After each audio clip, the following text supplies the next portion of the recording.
जय गुरु जी, शुक्राना गुरु जी। गुरु जी का बहुत बहुत बहुत शुक्राना। मैं तो गुरु जी का जितना भी शुक्राना करूं उतना ही कम है। इतना शुक्राना गुरु जी का कि गुरु जी ने मुझे अपने आप से जोड़ा। देखिए, उनसे जुड़ना कितना ज़्यादा ज़रूरी है ये मुझे आज समझ में आ रहा है। और कई बार मुझे यही लगता है, मैंने कहा गुरु जी, मैं आपको क्यों नहीं समझ पाई उस वक्त जब आपने मुझे फिजिकल रूप में दर्शन दिए थे। कितना टाइम हम लोग जाते रहे वहाँ पर, गुरुजी को देखते थे, गुरुजी से बातें करते थे। और लेकिन सच में शायद वो रब हैं, महाशिव हैं, सदाशिव हैं, ये मुझे समझ आते हुए भी शायद समझ नहीं आया। जो चीज़ें मुझे आज समझ में आती हैं, सच में मैं कई बार बहुत रो पड़ती हूँ कि गुरुजी मैं क्यों नहीं समझ पाई। वैसे तो देखिए, बात वही है कि जब गुरुजी समझाना चाहते हैं ना, हम तभी समझते हैं। हम उनकी कृपा के बिना हम ये भी नहीं समझ सकते। तो जो जैसे वो सिमराते हैं, हम तभी उनका हम सिमर सकते हैं। हम उनके कहते हैं ना, आज्ञा के बिना उनको याद भी नहीं कर सकते। शिव पुराण में भी आता है ना, जब नारद जी जो होते हैं वो समझते हैं कि उनमें अहंकार आ जाता है, तो कैसे देखिए भगवान शिव जो है उनका अहंकार दूर करते हैं। क्योंकि वो ये सोचते हैं कि जो कुछ कर रहे हैं वो मैं कर रहा हूँ, मुझे सब कुछ नॉलेज है, मुझे सब कुछ पता है। तो देखिए, हमें कुछ नहीं पता। हम सच में कहते हैं कि बेशक मुझे हम हर किसी इंसान को ये लगता है कि वो बहुत ज्ञानी है, बहुत ज़्यादा ज्ञानी है, लेकिन वाकई वो इतना ज्ञानी नहीं, हम इतने ज्ञानी हैं ही नहीं। है ना, मैं आज अभी मुझे लगता है गुरुजी कितनी अज्ञानता मेरे में भरी हुई थी, और इनफैक्ट अभी भी है। और वाकई हमें जो अपने गुरु से प्रार्थना करनी है, जो गुरु से जिसे जुड़ना है, हमें वो इसलिए जुड़ना है कि हमारी अज्ञानता दूर हो। जो कि शायद गुरुजी कहते हैं ना कि गुरु का मतलब क्या होता है कि जो एक प्रकाश हमारी ज़िंदगी में प्रकाश लेकर आता है, उजाला लेकर आता है। तो शायद वो जो अज्ञानता हमारे में भरी हुई है ना, शायद गुरुजी उसी को कहते हैं ना रोशन करना चाहते हैं। तो इसीलिए मेरा शुक्राना गुरुजी को बहुत दिन पर दिन ये बहुत ज़्यादा मेरे लिए बढ़ता जा रहा है। हालांकि शुक्राना बहुत वर्ड जो है बहुत छोटा है कि गुरुजी आप कितना हम लोगों को प्योर करने में लगे हुए हो, सत्संग करवा कर, है ना, सत्संग में बुलाकर, अपनी गुरबाणी सुनवा कर। सो सच में बहुत बहुत गुरुजी का शुक्राना। तो मैं ये सोच रही थी एक बार कि गुरुजी गुरबाणी जो हम लोग सुनते हैं, क्योंकि मैंने जब हम लोग एम्पायर स्टेट में जाया करते थे, तो मैंने गुरबाणी जो है कभी ध्यान से नहीं सुनी थी। सुनती थी, लेकिन बस वही है कि हम सुन रहे हैं बस, लेकिन शायद मेरे को समझ नहीं आई थी। तो मेरे को समझ में आना, सच बताऊं तो मेरे को अब आनी शुरू हुई है कि वो गुरबाणी का मतलब क्या है। क्यों गुरुजी कहते थे गुरबाणी में ध्यान लगाओ। क्योंकि उस वक्त जो था मेरा ध्यान, एक्चुअली बच्चे छोटे थे, थोड़ा ध्यान उनकी तरफ चला जाता था मेरा। और दूसरा, जब हम गुरुजी के सामने बैठी होती तो मैं गुरुजी को ही देखती रहती थी। और हम थोड़ा लेट हो जाया करते थे गुरुजी के पास जाने में। और फिर ये होता था कि चलो अगले दिन मतलब जाना है, स्कूल है, ऑफिस है सबका, तो इसलिए हम लोग जल्दी निकल आया करते थे। तो गुरुजी, हालांकि गुरुजी ने मुझे कभी भी गुरुजी इशारा करके ऐसे बुलाते थे ना और कहते थे चलो, तो बहुत कम गुरुजी ने मुझे बोला था। गुरुजी कभी अपनी तरफ से नहीं बोलते थे। इनफैक्ट हम ही लोग उठ जाया करते थे कि हाँ, आगे लेनी है और हमें जाना है। तो मैं कहती हूँ गुरुजी, वाकई मैं क्यों नहीं समझ पाई आपको भी, और जो आप समझाना चाहते थे, यानी कि गुरबाणी की जो व्याख्या है।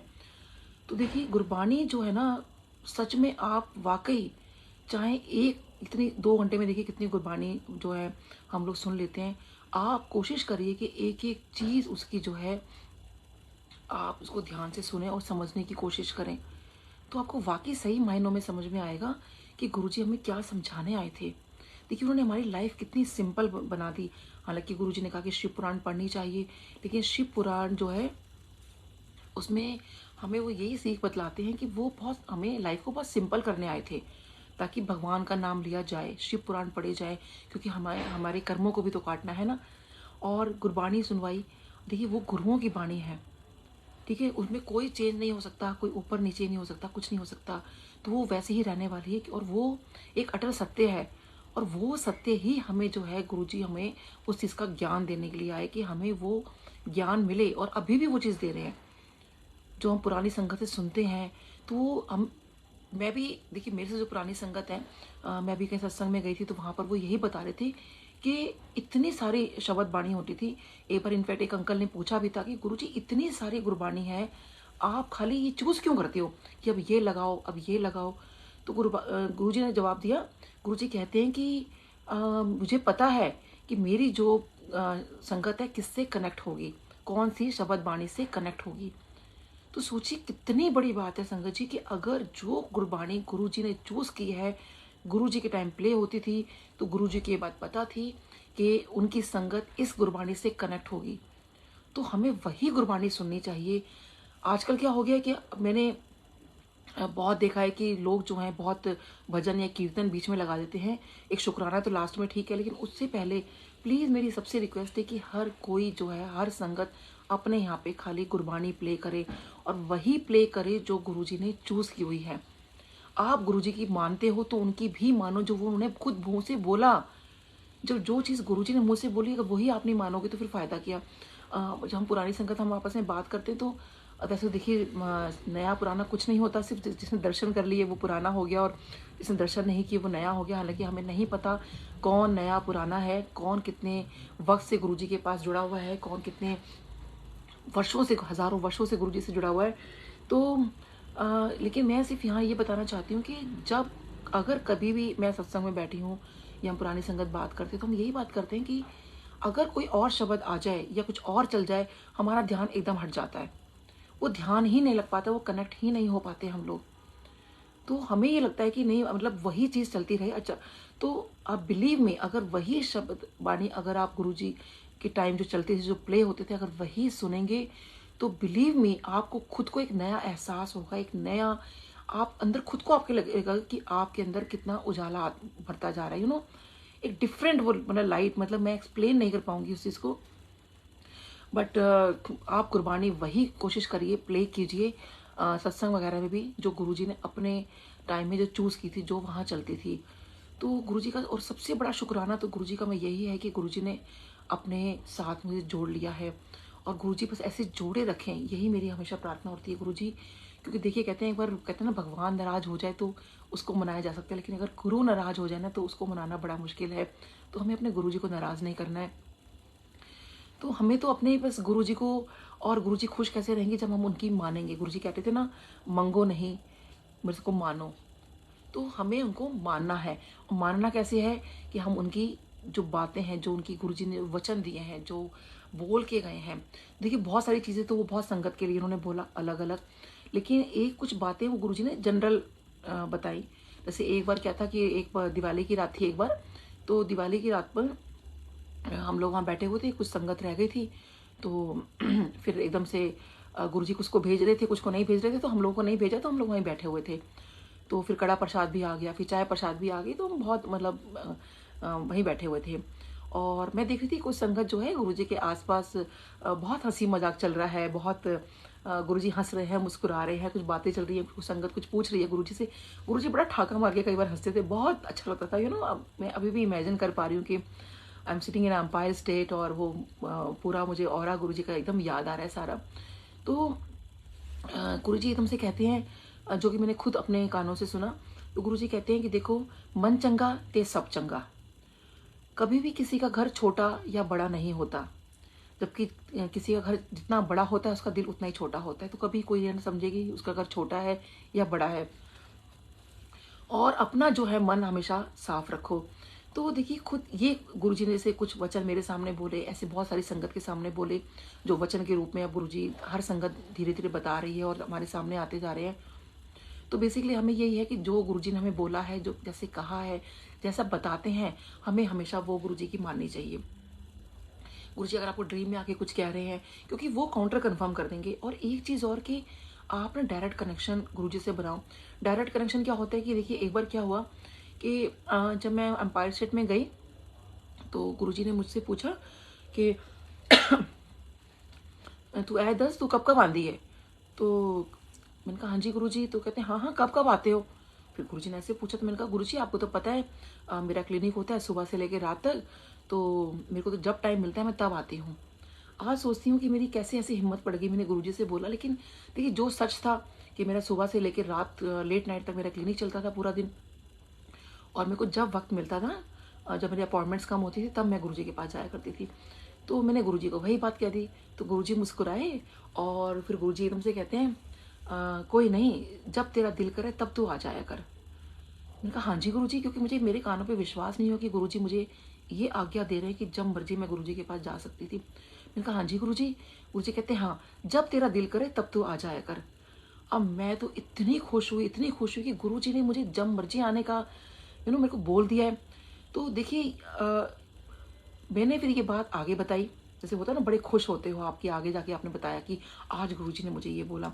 अब जिस आंटी को मैंने बताई, उन्होंने आगे बताया कि अरे नीलम को तो गुरुजी ने ये बोल दिया है, जब मर्जी आ जाओ। तो मतलब मेरे को तो बहुत खुशी थी। तो उन्होंने क्या इंटरप्रिटेशन निकाली कि नहीं, गुरुजी का मतलब ये है कि वो जो 4 दिन जब जाती है ना, मतलब 4 हफ्ते जो जाना होता है, सॉरी हफ्ते में जो 4 दिन जाना होता है, उनमें से वो कभी भी आ जाए। उन्होंने ये इंटरप्रिटेशन निकाली। तो मुझे लगा कि अच्छा, मतलब यही मतलब होता है कि जब अपॉइंटमेंट कम हो या जब तो टाइम मिले तब तो आ जा। लेकिन देखिए, गुरुजी ने, रब ने मुझे खुद बोला था कि जब तेरा दिल करे तब तो आ जा। तो मेरा दिल तो कभी भी कर सकता था ना, दिन में रात में कभी भी। लेकिन मैंने क्या किया, वो बात किसी और को बताई, उन्हें किसी और को बताई, उन्होंने कुछ और इंटरप्रिटेशन निकाली, और मैंने जो है हफ्ते में 1 दिन जाना शुरू कर दिया। तो सोचिए, अगर मैं जब मर्जी जा सकती थी, गुरुजी ने मुझे छूट दे रखी थी, मेरी और कितनी मेमोरीज गुरुजी के साथ होती। तो ये क्या था, मेरे को आज समझ में आती है कि वो मेरा डायरेक्ट कनेक्शन मैंने अपना खुद खराब किया, क्योंकि मैंने डायरेक्ट बात की रब से, रब मुझे कह रहे हैं और मैं किसी और के कहने में आकर वो सब चीज़ें कर रही हूँ। इसलिए हमें, कोई भी हमें मिलाता है गुरुजी से, कोई भी हमें जोड़ता है, तो उनका जो बातें हैं वो गुरुजी तक पहुँचने तक ही हैं, जब आप किसी को जोड़ते हो।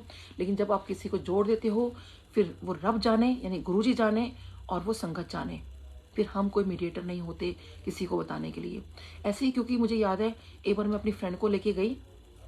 तो मेरी फ्रेंड जब वहाँ गई, उसका नाम है डॉक्टर शताब्दी। तो मैंने, जब वो अंदर गई तो उसको ना जाके अच्छा नहीं लगा वहाँ पे। वो बाहर निकली, और बाहर निकलते ही मुझे कहती है कि मुझे यहाँ आके बिल्कुल अच्छा नहीं लगा और मैं यहाँ कभी नहीं आऊँगी। अब देखिए, गुरुजी के बारे में कोई ऐसा बोले, मेरे को तो बिल्कुल बर्दाश्त नहीं। मुझे बिल्कुल अच्छा नहीं लगा जब उसने गुरुजी के बारे में ऐसा बोला कि मेरे को बिल्कुल अच्छा नहीं लगा और मैं कभी नहीं आऊँगी। तो अंपायर स्टेट से जैसे राइट टर्न लेते हैं, फिर लेफ्ट लेते हैं। तो जैसे ही वो लेफ्ट मुड़ी, एकदम शी टर्न अराउंड, और मुझे कहती, मुझे गुरुजी के पास वापस जाना है। तो मैंने कहा नहीं, अब गुरुजी से आज्ञा ले लिए। गुरुजी से आज्ञा लेने के बाद हम लोग कभी भी गुरुजी के पास दोबारा नहीं जाते हैं। आज्ञा ले ली, अब अपने अपने घर जाओ। कहती नहीं, तो मुझे गुरुजी से मिलवा। अब मैं तो थोड़ा वो भी हो गई। मैंने कहा गुरुजी ने कभी कुछ कहा नहीं था मुझे, लेकिन कहीं डांट ना पड़ जाए कि गुरुजी भी दोबारा कैसे आ गए, क्योंकि आज्ञा लेने के बाद तो मतलब ही नहीं कि हम लोग दोबारा कभी गए हों। लेकिन वो मेरे पीछे पड़ गए कि नहीं, तो मुझे अंदर लेके चल, मुझे गुरुजी से मिलवा, मेरी इंट्रोडक्शन करवा। तो ये बड़ा मुश्किल काम था, क्योंकि गुरुजी से इंट्रोडक्शन करवाने का तो कोई मतलब ही नहीं होता था। कभी कभी कोई संगत बता रहे तो बता दे, लेकिन मैं गुरुजी को क्या बताती। फिर भी मैंने बड़ी हिम्मत बांधी। सिर्फ इसलिए बांधी मैंने हिम्मत कि चलो, कहीं मेरी फ्रेंड जो अभी ये कह रही थी कि मुझे यहाँ आकर बिल्कुल अच्छा नहीं लगा, तो वो जो है कम से कम उसके मन में अगर आ रहा है तो चलो इसको अच्छा लगे, इसका सब कुछ ठीक हो जाए, इसके मन में अगर भक्ति जागी है तो चलो मैं इसको लेके चलती हूँ। तो उसका वो भाव रखने के लिए मैं इसको दोबारा अंदर अंपायर स्टेट में अंदर लेकर गई। तो जब मैं हम वो मेरे आगे थी, और उस दिन मैं अपनी एक फ्रेंड को और लेकर गई थी, 2 फ्रेंड्स को लेके गई थी। तो जैसे ही ये मेरे आगे थी और उसने जैसे ही माथा टेका, और मैं पीछे ना, I was just about to say कि गुरुजी, मतलब ये डॉक्टर है या जो भी इसकी प्रॉब्लम थी, जो भी मैं जैसे इंट्रोडक्शन के लिए हम बोलते, I was just about to say कि अभी ऐसे करा ही था मैंने, तो एकदम गुरुजी मुझे कहते हैं चल जा, बड़ी आई डॉक्टर ने की वकील। तो मैं एकदम बड़ा वो हो गई कि ये गुरुजी ने क्या कहा, और गुरुजी को कैसे पता कि ये डॉक्टर नहीं है। मैंने तो बताया नहीं कि अभी कुछ बोला ही नहीं मैंने तो उसके बारे में। और गुरुजी ने क्या बड़ा मैसेज छुपा था कि मेरे को बोला कि चल जा, बड़ी आई डॉक्टर ने की वकील। यानी मैं उसकी वकालत करने के लिए वहाँ आ गई थी ना, कि गुरुजी ये इसका ऐसे ऐसे वैसे। तो जब कहने का मतलब ये है, गुरुजी का कितना बड़ा क्लियर मैसेज है इसमें, कि जब मैंने उसको वहाँ जोड़ दिया, तो वो गुरुजी जाने अब या वो जाने, वो फिर अब रब की मर्जी है कि वो उनका क्या करते हैं, उनको उनका कनेक्शन है। मैं कोई नहीं होती किसी की वकालत करने के लिए। ये गुरुजी का बड़ा क्लियर मैसेज मुझे लगा, जो कि मुझे खैर बाद में समझ में आया। तो कहने का मतलब वही है कि आप जुड़ो, गुरुजी से जुड़ो, किसी की बातों में आप मत आओ, किसी भी कुछ भी, आप सिर्फ सत्संग जो है वो सुनो, जिसका पुरानी संगत है, नई संगत है, लेकिन आप अपने हिसाब से उस चीज़ के बारे में आप गुरुजी से पूछो कि गुरुजी वाकई ये चीज़ मेरे लिए है, तो वाकई ये चीज़ ठीक है, आप मुझे बताओ। और गुरुजी वाकई आपको आके बताएंगे। देखिए वो जाने जान है, वो सब कुछ जानते हैं, तो वो आपको सब कुछ बताएंगे कि क्या आपके लिए ठीक है क्या नहीं। क्योंकि गुरुजी क्यों आए यहाँ पर, हमें सही राह दिखाने के लिए, हमारे के अंदर वो ज्ञान भरने के लिए। तो उन्होंने कहा था ना कि कलयुग में शिव पुराण में लिखा है कि मैं गुरु के रूप में आऊँगा। तो वो गुरु के रूप में आए हमें यही बताने के लिए। और जब ब्रह्मा जी और विष्णु जी भी कहते हैं ना कि प्रभु हमने तो 2 काम संभाले हुए हैं, अब आप भी तो कुछ संभालो काम।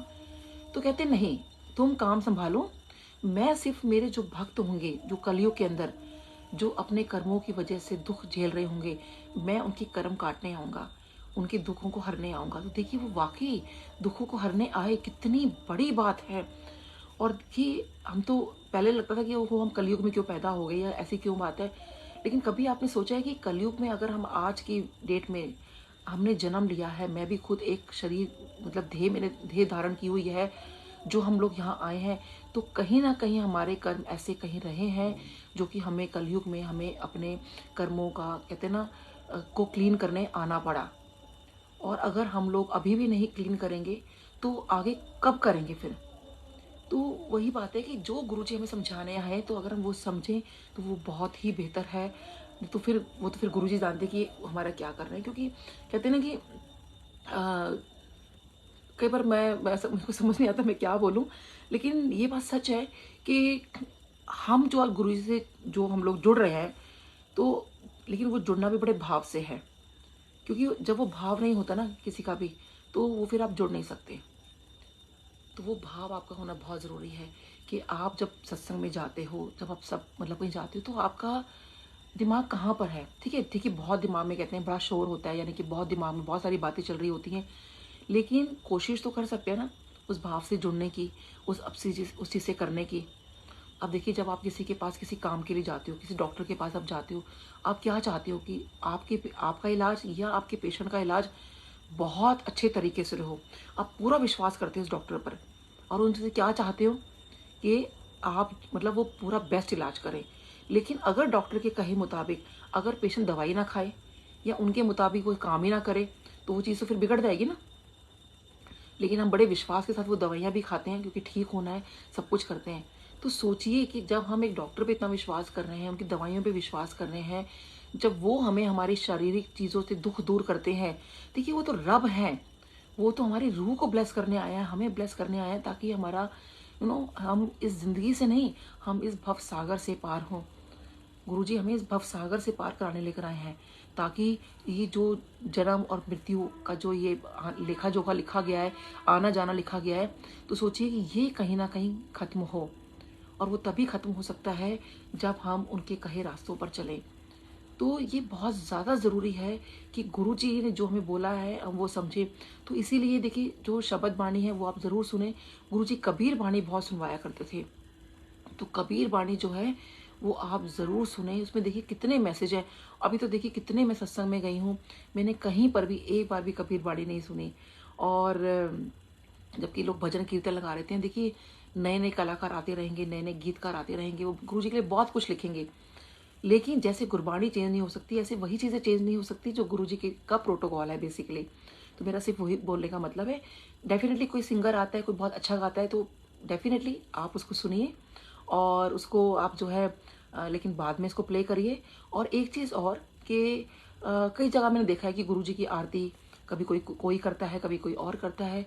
देखिए मैं किसी के अगेंस्ट नहीं हूँ, लेकिन मैं इतना ज़रूर बोलूँगी, क्योंकि ये अभी पीछे भी अनाउंस हुआ था बड़े मंदिर में भी, कि गुरुजी ने जो अपने सामने आरती प्ले करवाई, ओम जय शिव ओमकारा, वही आरती प्ले होनी चाहिए। अगर किसी को कोई लगानी भी है तो उसके बाद बेशक लगा सकते हैं। क्योंकि देखिए मैं किसी के लिए कुछ बोलना नहीं चाहती हूँ, लेकिन मेरा किसी इतना कहने का मतलब है कि जो गुरुजी के वक्त जैसा जैसा प्रोटोकॉल फॉलो होता था, तो वही आप करिए। और आज एक बात और मेरे सामने आई कि जब हम लोग आरती करते हैं गुरुजी की, तो कोई आंटी थे, तो उन्होंने आरती पहले कर ली। तो मैंने ऐसे ही पूछा आपने पहले क्यों कर ली। तो कहते हैं आंटी एक्चुअली होता ये है ना कि जब हम गुरुजी का शब्द बाणी करते हैं तो हम चाय प्रसाद देते हैं। अगर तो खाली चाय प्रसाद चलता है तो ठीक है, लेकिन आजकल क्या है कि एक ट्रेंड बन गया है कि चाय के साथ कुछ कुछ दिया जाता है। तो डेफिनेटली हमारा जो है हाथ झूठे हो रहे हैं, है ना। कहते हैं वहाँ सब झूठे हाथों से सब बैठे रहते हैं और उसी हाथों से हम आरती कैसे करवा लें। तो मुझे बहुत पॉइंट लगा कि हाँ ये बात तो ठीक है। तो इसलिए अगर कोई आरती बाद में कर रहा है, आइडली तो आरती शब्द बानी के बाद में होनी चाहिए। लेकिन अगर आप कुछ भी प्रसाद आप दे रहे हो खाने के लिए, तो प्लीज़ आप फिर हाथ धो के बैठे। तो वो हाथ धोना बहुत ज़रूरी है। और देखिए गुरुजी के टाइम में क्या होता था, जब हम लोग एम्पायर स्टेट जाया करते थे ना, तो गेट के बाहर ही एक बाल्टी के अंदर एक गड़वी से सबके हाथ धुलाए जाते थे। और फिर जब हम लंगर प्रसाद करते थे तो हम लोग बाहर आते थे, बैठे नहीं रहते थे। फिर उसी से ही तो वो भी एक सेवा लगती थी कि एक अंकल या आंटी ने हाथ धुलाने हैं, तो फिर हम वापस हाथ धोकर फिर आया करते थे। लेकिन आज आप देख रहे हो कि कई बार तो गलतियां मेरे से भी हुई हैं कि मैं हाथ धो के नहीं बैठी, लेकिन मुझे लगता है नहीं ये चीज़ मेरे से गलती हुई है कि आइडली जब आप लंगर प्रसाद कर लेते हो या कुछ आपने खा लिया, उसके बाद जब आप गुरुजी से आज्ञा लेके जा रहे हो तो आपने फिर हाथ धोने हैं। हाथ धोकर ही फिर आप आज्ञा लीजिए, क्योंकि यही बेसिक चीज़ें हैं जो हमें गुरुजी ने सिखाई हैं और जो हमने देखी हैं मैंने अंपायर स्टेट में। तो आइडली हमें वही फॉलो करना चाहिए। एकदम झूठे हाथों से हम आरती कर रहे हैं, झूठे हाथों से फिर हम आज्ञा ले रहे हैं, तो ये चीज़ ठीक नहीं है। और देखिए मैंने और कई सत्संग में एक चीज़ और देखी कि जब आपको जल प्रसाद मिलता है, तो जब थोड़ा सा जल प्रसाद रह जाता है तो लोग जो है वहीं छोड़ देते हैं। तो प्लीज़ जल प्रसाद जो है अपने साथ लेके जाइए। देखिए गुरुजी के यहाँ पर ही नहीं, आप कहीं किसी भी फंक्शन में, शादी में, कहीं पर भी अगर आपके पास आजकल जो बॉटल्स मिलती हैं उसमें अगर थोड़ा सा भी पानी बच जाता है, जल बच जाता है, प्लीज़ आप उसको ले जाइए, रास्ते में पी लीजिए। इसमें कोई शर्म की बात नहीं है कि आप बॉटल उठा के ले जा रहे हैं। या फिर उस पानी को बहुत मेहनत से, देखिए पानी बनता है, साफ़ पानी बहुत मेहनत से बनता है, या उसको फिर आप किसी पेड़ में डाल दीजिए, लेकिन पानी को वेस्ट मत करिए। देखिए वही आप घर ले जाइए, उसमें क्या दिक्कत है। लेकिन बहुत लोग सत्संग में भी जो है जल प्रसाद को वेस्ट करते हैं। और लंगर जो है प्लीज़ आप पूरा ज़रूर खाइए। लंगर में देखिए बहुत ब्लेसिंग्स हैं। लंगर खाने से गुरुजी ने कितनी कितनी चीज़ें क्योर की हैं। आपने पुरानी संगत के सत्संग सुने होंगे। तो प्लीज़ सबसे रिक्वेस्ट है मेरी कि आप जो है लंगर प्रसाद पूरा करिए, जल प्रसाद पूरा लीजिए।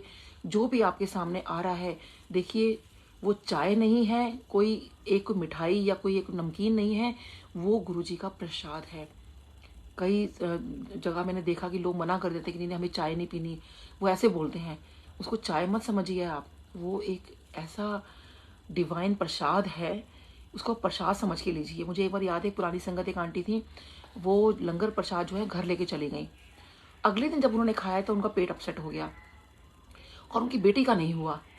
तो वो कहने लगी पता नहीं मैंने तो ये खाया और जो है तो कहती मम्मी आपने क्या खाया? कहती यही जो हम लेकर आए थे, तो ये मैंने खाना खाया और मेरा पेट अपसेट हो गया। तो उनकी बेटी ने बड़ा प्यारा जवाब दिया, कहती है मम्मी नहीं, वो कहती हैं कि और तेरा तेरा नहीं खराब हुआ? तो कहती है मम्मी मैंने तो लंगर खाया और आपने खाया खाना, तो जिसने खाना खाया उसका तो पेट खराब हो गया, मैंने तो लंगर खाया इसलिए मेरा पेट खराब नहीं हुआ। तो आंटी कहती कि देखो मेरे लिए भी कितना बड़ा मैसेज था कि मैंने उस लंगर को खाना बोल दिया। तो ये छोटे छोटे मैसेज हम जब हमें मिलते हैं तो समझ में यही आती है कि वो लंगर प्रसाद है, हमारे सर माथे पर है, उसको आप लंगर समझ के खाइए, खाना समझ के मत खाइए।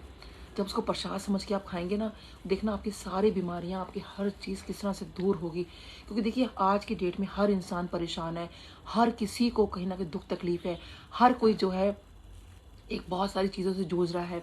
मैं भी हूँ, हर कोई है, हर कोई इंसान। तो हमें क्या करना है, बस हमें अपने गुरु जी में अपनी लगन लगाए रखनी है। कहते हैं ना, उनकी जो डिवाइन लाइट है उससे हमें जुड़ना है, जो कि इतना आसान नहीं है लेकिन इतना मुश्किल भी नहीं है कि हम वो जुड़ ना पाएँ बस। और गुरुजी बहुत सिंपल तरीका जो है हमेशा चाहते थे। उन्होंने कभी कोई हमें वहमों में नहीं रखा, कोई बहुत बड़े कोई पाखंड में, कोई आडंबरों में भी हमें कभी नहीं रखा। अब देखिए आज मैं बहुत पुरानी संगत की सत्संग में गई, वहाँ गुरुजी का बहुत सिंपल दरबार लगा हुआ था, कोई बहुत ज़्यादा डेकोरेशन नहीं थी, कुछ नहीं, सिंपल डेकोरेशन और बिल्कुल सिंपल दरबार। तो मेरा ये भी एक और रिक्वेस्ट है कि देखिए जो बहुत ज़्यादा डेकोरेशन करते हैं तो वो ज़रूर करें, क्यों ना करें, अपने रब के लिए कर रहे हैं, भगवान के लिए कर रहे हैं। जब हमारे घर में कोई फंक्शन होता है तो हम डेफिनेटली बहुत पैसा खर्च करते हैं, बहुत डेकोरेशन करते हैं, लेकिन कहीं उसमें से अगर आप थोड़ा सा भी उसमें से बचा कर, कुछ लोग ऐसे हैं जो कि अनाथ बच्चे हैं, जो कि स्पेशल चाइल्ड हैं, ओल्ड एज होम है, जब वाकई पैसों की बहुत ज़्यादा ज़रूरत है। क्योंकि देखिए हर इंसान की, चाहे मैं ही क्यों ना, एक लिमिटेशन होती है कि मैं कहाँ तक किसी को दे दूंगी। लेकिन अगर हम थोड़ा थोड़ा करके सबको ये चीज़ दें कि वहाँ पर उसकी उस चीज़ का थोड़ा बहुत डोनेशन जो है वहाँ जाके दिया है, तो आई थिंक बहुत लोगों की लाइफ सुधरनी शुरू हो जाएगी। तो ये आप थोड़ा ज़रूर करें। और देखिए हमारे गुरबाणी में भी तो लिखा हुआ है ना कि हमारी कमाई का कुछ हिस्सा जो है हमें इन लोगों को दान देना चाहिए। तो दान पुण्य तो देखिए कितना बड़ा बताया गया है। पेड़ लगाना, दान पुण्य करना, किसी को जल पिलाना, ये क्यों लोग बचपन से हम देखते आए हैं लोग ऐसे करते हैं। तो उसका कारण यही है।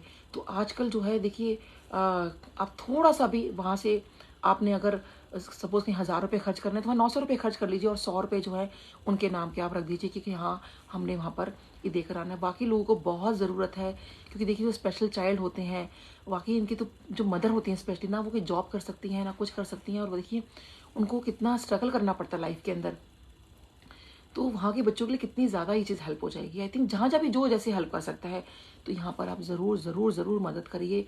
और अब यही कहूँगी कि गुरुजी से आप बिल्कुल बस जुड़ जाइए। मतलब मैं तो जैसे जैसे गुरुजी का सत्संग सुनती हूँ ना, जब डेली किसी का सुनती हूँ तो बस मुझे लगता है मेरा डे बाय डे गुरुजी पर जो एक नशा है वो ज़्यादा बढ़ता जा रहा है, और गुरुजी के ऊपर जो फेथ है मुझे बहुत ज़्यादा बढ़ता जा रहा है। लेकिन मैं इतना भी बोलूँगी कि कई बार ज़रूर देखिए क्योंकि मैं भी एक इंसान हूँ, ह्यूमन एरर मेरे अंदर भी आ जाता है कि कई बार मैं ज़रूर डवाडोल हो जाती हूँ कि गुरुजी सच में, क्या आप सच में मतलब ये चीज़ ठीक कर दोगे?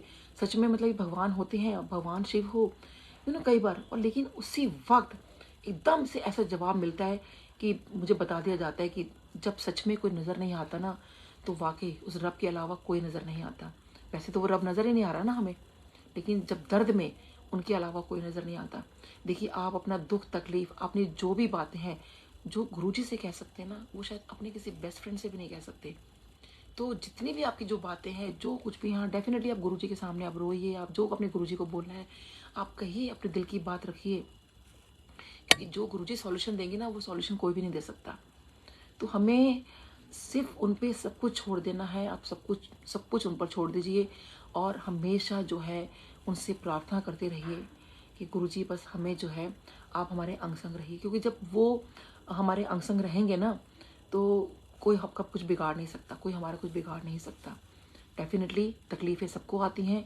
एक बार गुरुजी ने खुद कहा था जब फिजिकल फॉर्म में थे, एक आंटी को बहुत प्रॉब्लम आई लाइफ में, तो उन्हें बोला कि गुरुजी बहुत प्रॉब्लम आ गई है, और उनको विश्वास नहीं था क्योंकि गुरुजी ने उनको इतना सामान दिया हुआ था, अपना बोरे भर भर के सामान दिया हुआ था।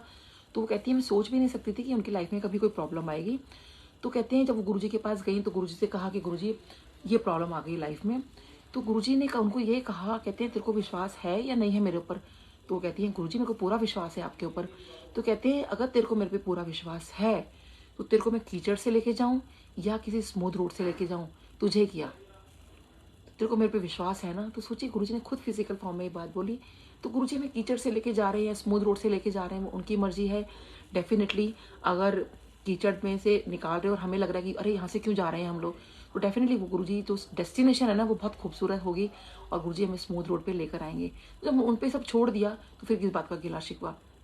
हर किसी की लाइफ में बहुत सारी चीज़ें ऐसी होती हैं, मेरी अपनी खुद की लाइफ में भी हैं। कई बार बड़ा लगता है गुरुजी ऐसे क्यों हो गया, वैसा क्यों हो गया, मेरी तो कोई गलती नहीं थी। लेकिन कई बार शायद वो हमें कर्म कटवाने के लिए बहुत कुछ रब को करना पड़ता है कि कैसे करें। हम होते ना अपने जब बच्चे को समझाते हैं, जब कोई बच्चा पढ़ नहीं रहा होता बचपन में, एक मदर जो है, एक टीचर जो है बहुत दिमाग लगाती है कि इसको मुझे ऐसे ठीक करना है, इसको मुझे ऐसे ठीक करना है। हमको लगाते हैं ना अपने बच्चे को सिखाने के लिए बहुत सारी चीज़ें करते हैं। तो वही है कि हमें हमारे कर्म काटने के लिए, ज़िंदगी की पढ़ाई के लिए वो सब कुछ हमें हर तरीके से हमें सिखाते हैं और समझाते हैं। तो बहुत बहुत शुक्राना है गुरुजी का, इतना शुक्राना कि शुक्राना वर्ड तो बहुत छोटा है। बस गुरुजी पे पूरा फेथ रखिए, उन पे सब कुछ आप छोड़ दो। He is the doer, he knows everything about you, सब कुछ जानते हैं। सो जय गुरुजी, शुक्राना गुरुजी। बोलती हूँ कभी कभी कुछ गलतियाँ हो जाती हैं तो इसके लिए मैं क्षमा प्रार्थी हूँ। तो बहुत बहुत शुक्राना जो भी संगत यहाँ पे जुड़ी। जय गुरुजी।